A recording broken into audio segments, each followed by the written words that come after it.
ज्योतिरादित्य सिंधिया इस समय एक प्रेस कॉन्फ्रेंस कर रहे हैं, सीधे वहां लिए चलते हैं। आज का विषय देश में जो गतिविधियां प्रमुख विपक्षी पार्टी और प्रमुख विपक्षी पार्टी के नेता राहुल गांधी जी की रही हैं, उन पर आपके समक्ष कुछ तथ्य मैं रखना चाहता हूं। पिछले कुछ दिनों में जिस तरीके से श्री राहुल गांधी और कांग्रेस पार्टी ने जहां एक तरफ न्यायतंत्र पर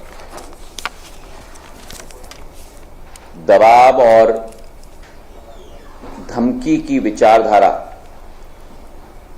के साथ कार्य किया है और जिस तरह उन्होंने अपनी व्यक्तिगत कानूनी लड़ाई को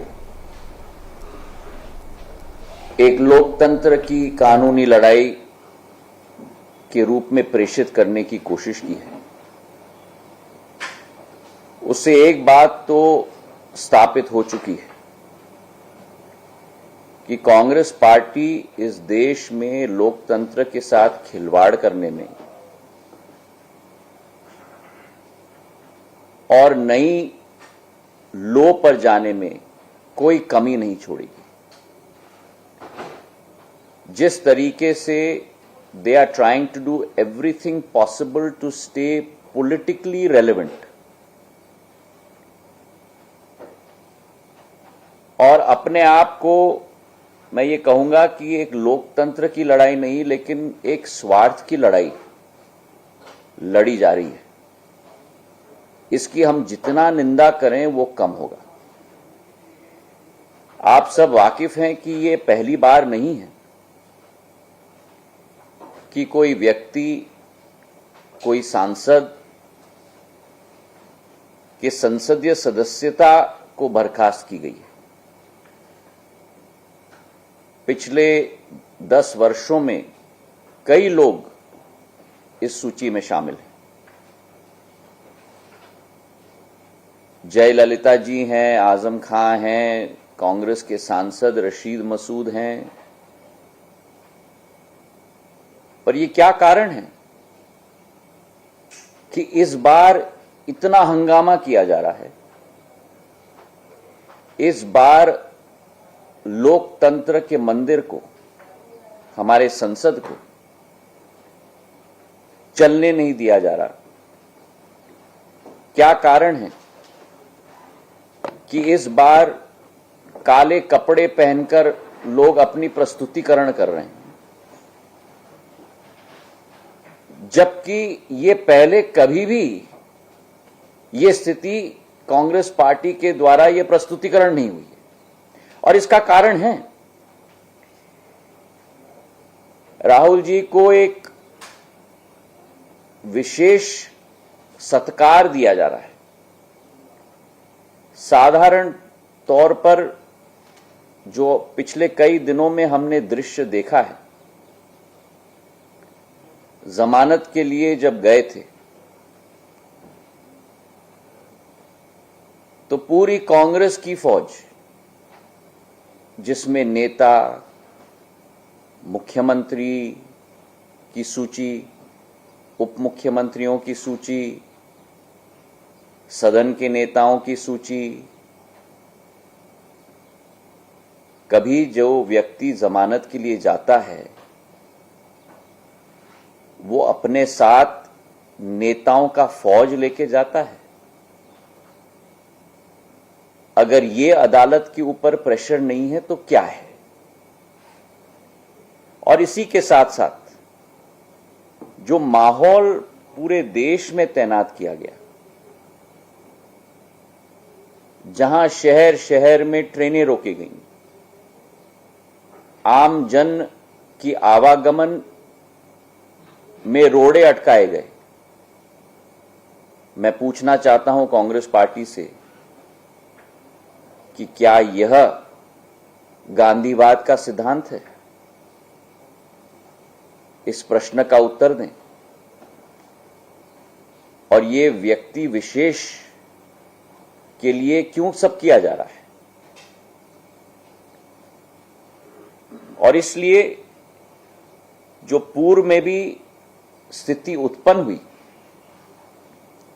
2013 तक पीपल रिप्रेजेंटेशन एक्ट में सेक्शन 8/4 1951 का मानहानि के मामले में किसी व्यक्ति के ऊपर कन्विक्शन अगर किया जाता था तो 3 महीने की मोहलत दी जाती थी कि वो व्यक्ति अपील में जा पाए।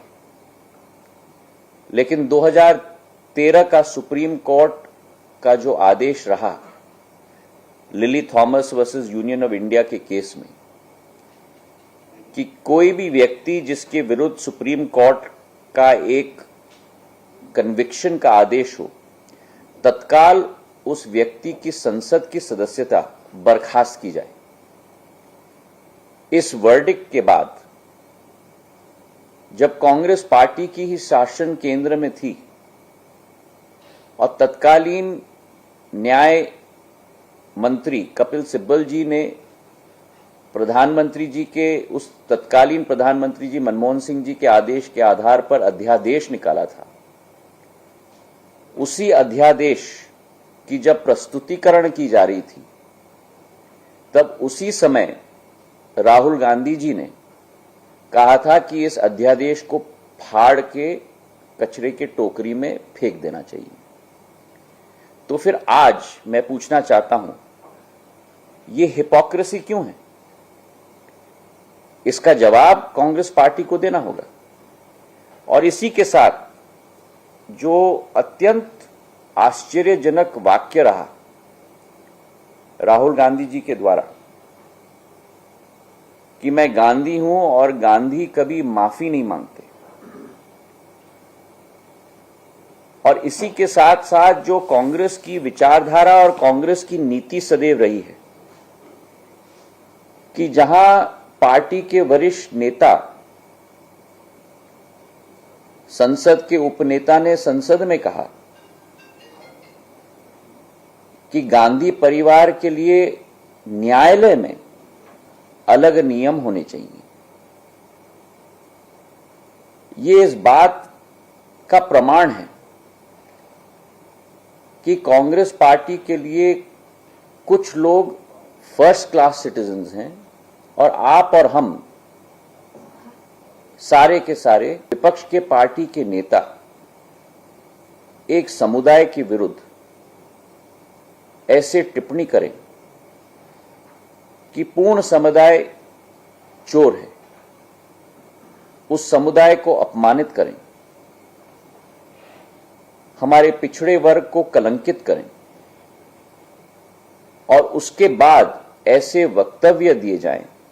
मैं मानता हूं कि जिस कांग्रेस पार्टी ने पिछड़े वर्ग को कलंकित और अपमानित करने का काम किया है, जिस कांग्रेस पार्टी ने हमारे सैनिकों की वीरता पर प्रमाण मांगा है, जिस कांग्रेस पार्टी ने ये वक्तव्य दिया है कि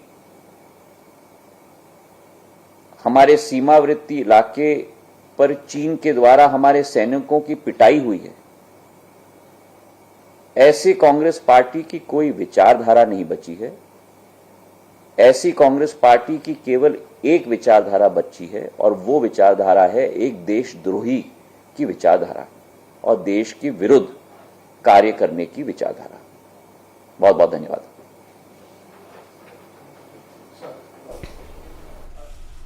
तो केंद्रीय मंत्री ज्योतिरादित्य सिंधिया